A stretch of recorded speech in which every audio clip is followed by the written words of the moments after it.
뭐 그래도 일단 요즘 시장 분위기, 판세 뭐 이런 부분 혹시 박 의원님 어떻게 보시는지 한 말씀 짧게 듣고 좀 갔으면 좋겠는데요. 예, 뭐 최근 분위기를 좀 한마디로 좀 요약해 보면 그동안 좀 어썸했던 분위기 자체가 조금은 좀 진정되고 있다라고 좀 생각하고 있습니다. 뭐 여러 가지 이제 대외적인 요인들이 있었죠. 뭐 이란 리스크도 있었고, 뭐 AI와 관련된 수익성 논란도 계속되고 있었고, 또 엔화 약세 흐름도 오늘 얘기되겠지만 엔화 약세 흐름도 사실 좀 부담된 부분들인 거.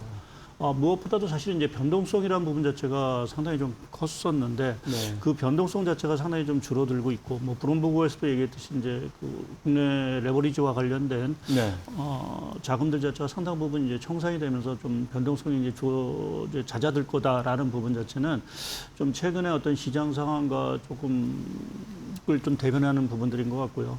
이제 하나 느낀 거는 최근에 이제 뭐 코스피하고 코스닥 시장 간에 뭐 이게 순환매인지는 잘 모르겠지만 사실은 이제 자금이 상당히 이제 쏠려 양시장으로 완전히 분산돼서 이제 쏠림이 돼서 이게 코스닥이 오르면 코스피가 빠지고 코스피가 오르면 코스닥이 빠지는. 오늘이 딱 그렇습니다. 뭐 이러한 어떤 장세 흐름 자체가 여전히 그래도 조금은 좀 시장이 완전히 이제 반도체라든지 이러한 쪽에 좀 확신은 아직 좀 적은 부분들이 아닌가 좀 생각을 하고 있습니다. 그렇게도 볼 수 있는 거죠. 만약에 이게 또 지난 우리가 5, 6월, 뭐 4, 5, 6월 이렇게 봤던 것처럼 반도체 쪽으로만 너무 이렇게 쏠리였다면 또 코스닥이 이렇게 갈 수는 없는 건데 저도 한번 어제 계산을 해보니까 코스닥이 7월 31일 이후에 어제까지 14% 정도 지수가 올랐더라고요. 그러니까 2주도 채 안 되는 사이에 반등폭이 적지 않은 거죠. 물론 워낙 많이 떨어진 거 생각하면 그래도 여전히 하락폭은 많이 한 30% 이상 남아있다고 합니다만 말씀하신 대로 분위기가 조금 이제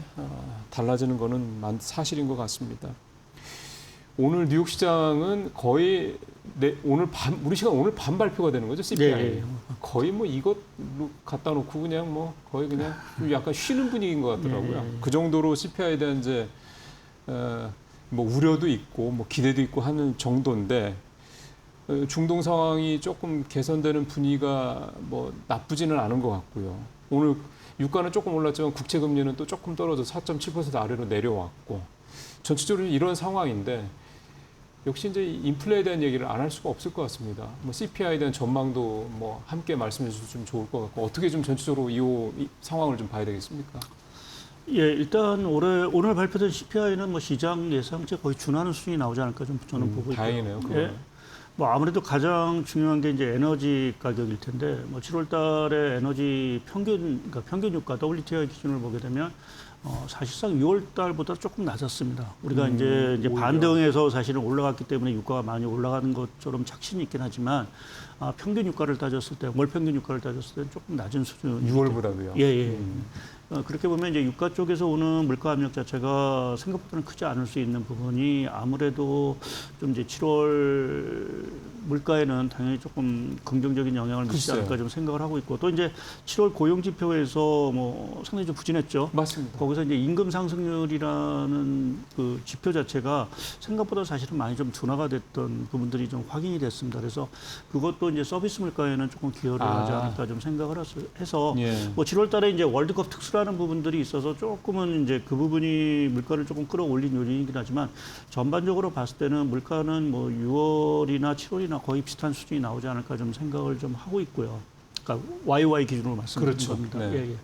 그래서 그러한 상황들에서 지금 뭐 계속 그래도 시장은 이제 9월 금리 인상 여부에 대해서 초점을 맞추고 있는 상황들이고 지금 중동 문제가 뭐 해결이 될 것처럼 하다가 다시 또 소강 국면으로 가고 하는 이러한 흐름이 좀 반복이 되고 있는데 제가 트럼프 대통령이 사실은 이제 협상에 우리가 얘기하는 타코를 할 수밖에 없다라고 좀 최근에 또 하나 드는 것들이 미국의 전략 비축유 재고 수준이 지금 1983년 이후 가장 낮은 수준입니다. 엊그제 EIA인가 거기서 자료가 나왔더라고요. 거기에 이제 상업 원유 재고도 지금 2020년 들어와서 가장 낮은 수준이고요.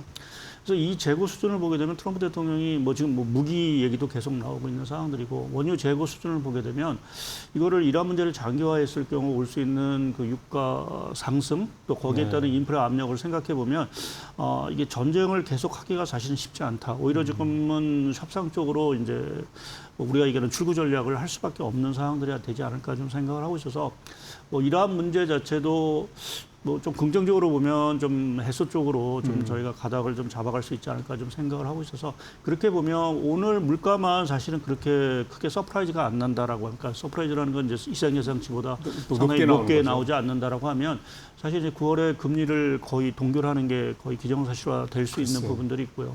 이제 9월에 금리가 동결되면 사실은 올해 금리 올리기가 사실 어려운 게 9월 이제 10월 달에 연준 회의가 있는데 11월 중간 선거 바로 직전이기 때문에 맞아요. 네, 그때는 넘어가야 될 테고. 그때는 넘어가야 될 거고 이제 12월 상황은 저희가 12월 상황도 봐야 되는 것이어서 그렇게 보면 올해 연내는 9월만 사실 넘어가게 되면 연준은 금리 인상을 하기 어려울 상황으로 9월만 넘어가면. 이제 그게 오늘 아마 CPI 부분에서 상당 부분 판가름 나지 않을까 좀 생각을 하고 있어서 전체적으로 좀 시장이 그 부분에서 뭐 기대도 하고 있지만 또 이게 또 판을 또 뒤집을 수 있는 또 모르죠, 이제, 모르는 어떤 그러한 상황들 때문에 상당히 좀 경계감을 좀 갖고 있는 부분은 분명하지만 조금은 좀 그래도 긍정적으로 좀 오늘 CPI를 좀 예상해 볼 수 있지 않을까 좀 보고 있습니다. 앞에 처음에 이제 변동성이 좀 많이 줄어들었다 네. 이 말씀을 하셨었는데 그거는 이제 비단 우리만 그런 게 아니라 미국도 마찬가지라고 하고요. 예. 미국도 우리보다 먼저 약간 순환매 비슷하게 이제 한쪽으로 쏠렸던 게 좀 분산되는 그런 흐름이 나타나고 있었던 거고. 그러니까 전에 되게 악재였던 것들이 뭐 새로운 호재가 나타났다라기보다는 과거에 악재였던 것들이 하나하나 좀 해소까지는 조금 아니더라도 확실히 좀 악재로서 영향력이 둔화되는 게 최근에 장이 비교적 바닥을 좀 다져가고 좀 약간 우상향 쪽으로 하는 분위기다라는 생각이 좀 드는데 말씀 들어보면 그런 상황에서 이제 만약에 CPI가 말씀하신 대로 지금 위원님 예상대로 예상치 부합해서 크게 서프라이즈 쪽으로 아닌 거로만 나오면 그럼 이게 뉴욕 시장한테는 되게 좀 뭔가 이렇게 조금 더 올려주는 뭐 그런 모멘텀이 될 수 있을까요? 예, 뭐 아무래도 이제 제일 최근에 이슈가 된 게 국채 금리 부분들이고요.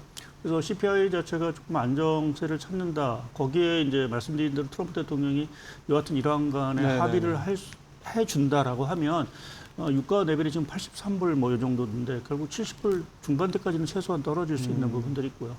예, 그렇게 보면 국채금리 쪽에서는 조금 안정 요인을 좀 찾을 수 있지 않을까 좀 보고 있습니다.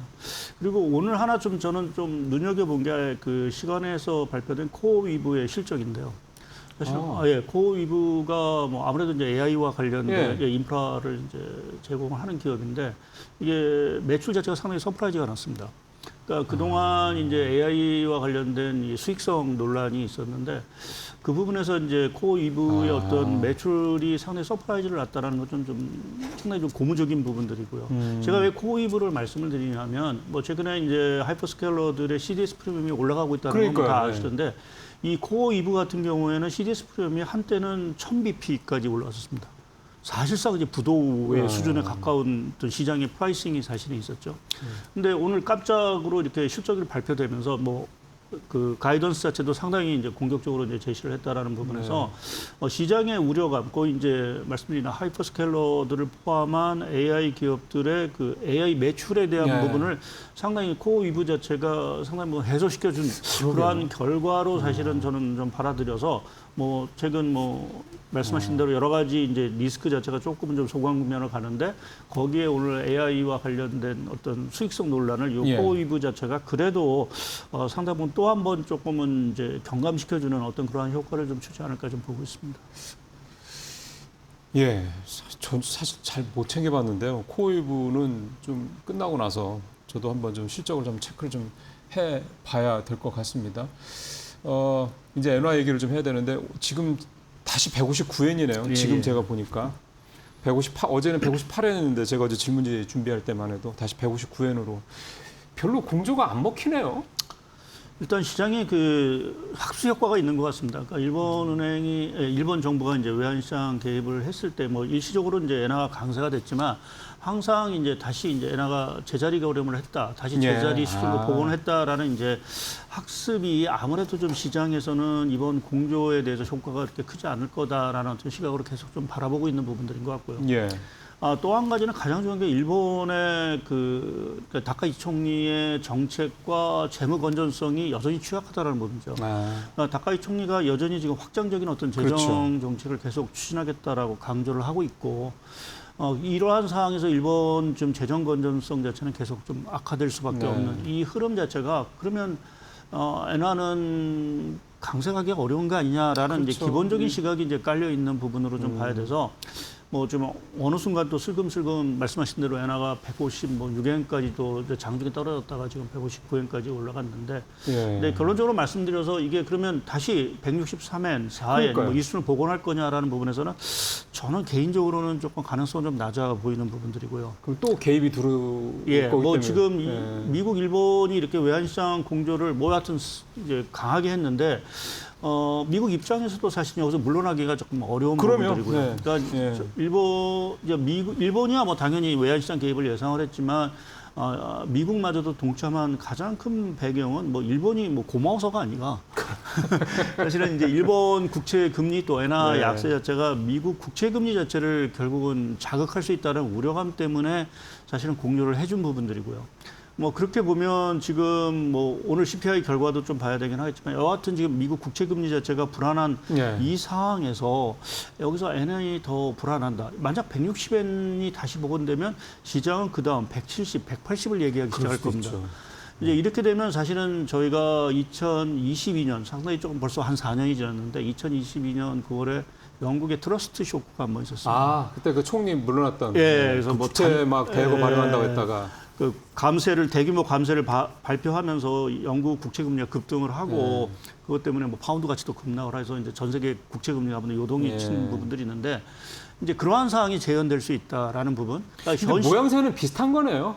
경기 부양을 위해서 뭐 어쨌든 확장 재정을 하겠다고 그러는데 그 확장 재정의 돈은 결국 국채 발행일 거고 뭐 이런 식의 논리. 예, 그러니까 그러한 부분에서 보면은 미국이 그거를 어찌 보면 선제적으로 방어를 했다라고 봐야 될 것 같고요.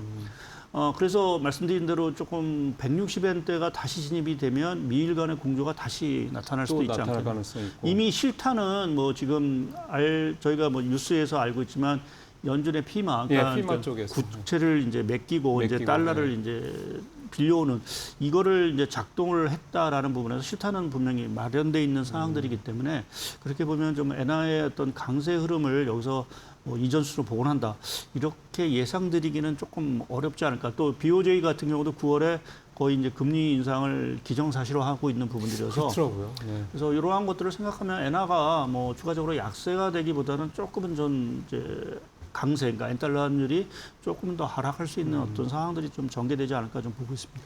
구조적인 요인들도 있는 걸 생각하면 또 많이 떨어지지도 않을 것 같고, 그러니까 대략 155엔에서 160엔 사이 이런 박스 뭐 사실 그 정도 수준이 오히려 지금 현 시장에서 금융시장 입장에서 가장 좀 바람직하다. 왜냐하면 또 엔이 너무 강세가 돼도 맞습니다. 엔캐리 청산 얘기가 맞아요. 나올 그 얘기가 거고 또 나올 것 같아서. 엔이 너무 약세가 돼도 지금은 엔캐리 청산 얘기가 사실은 그렇죠. 또 나올 수 있는 부분들이어서 지금 상황에서는 엔화 가치가 오히려 위든 아래든 뭐 움직이기보다는 155엔 정도 중심으로 해서 등락을 해주는 게 금융시장 안정에는 상당히 좀 도움이 되지 않을까 좀 보고 있습니다. 그러면 이제 거꾸로 말씀드리면 그 정도 수준에서 엔화가 유지가 된다 그러면 지금 시장 일각에서 뭐 매번 나오긴 하는데 엔화가 뭐 좀 갑자기 엔화 가치가 훅 떨어지면 나오긴 하지만 엔캐리 트레이드 청산이니 뭐니 뭐 이런 얘기에 대한 부분은 시장에 일단 크게 뭐 현실화되거나 뭐 이럴 부분은 좀 적게 봐도 되는 겁니까?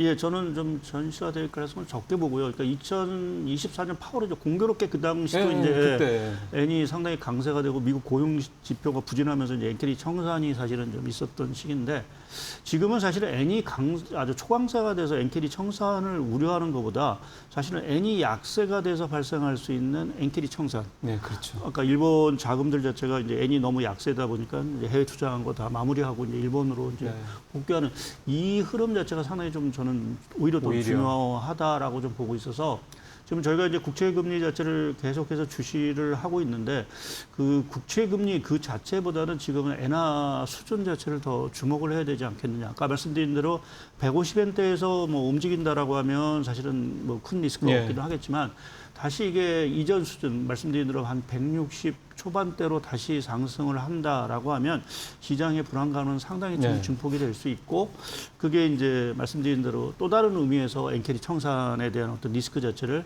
부각시킬 수 있다라고 좀 보고 있습니다. 예. 지금 참 이건 봐야 될 게 너무 많습니다. 이제 엔화까지도 봐야 되니까 참 투자하기가 참 쉽지 않은. 그래서 사실은 뭐 이렇게 위원님 모시고 또 말씀 듣는 거기도 합니다만 이제 마을 시간이 한 3, 40초밖에 안 남았어요. 짧게 원달러 환율은 그러면 지금 1,410원대인데 뭐 원달러 그러면 대략 요 정도 수준에서 왔다 갔다 이렇게 전망하면 됩니까? 전 추가적으로 조금 더 하락할 수 있다고 보고요. 1,300원대 진입도 가능하지 않을까 좀 보고 있습니다. 일단 국내 수급 요건 자체가 상반기에서 많이 변했다. 그러니까 조금 그동안 달러가 좀 부족했었는데 사실은 좀 달러가 조금 이제 남아돌지는 않지만 좀 풍부해진 상황 자체가 기본적으로 좀 원화의 어떤 강세 요인으로 좀 작용할 것 같습니다. 예, 참 1,570원, 80원 얘기했던 게 그렇게 멀지 않은 얘기인데 참 지금은 1,300원대 후반 얘기까지 위원님 또 말씀을 좀 하셨습니다. 네, 여기서 박상현 IM투자증권 연구위원과는 인사를 하도록 하겠습니다. 위원님 말씀드렸습니다. 예, 감사합니다.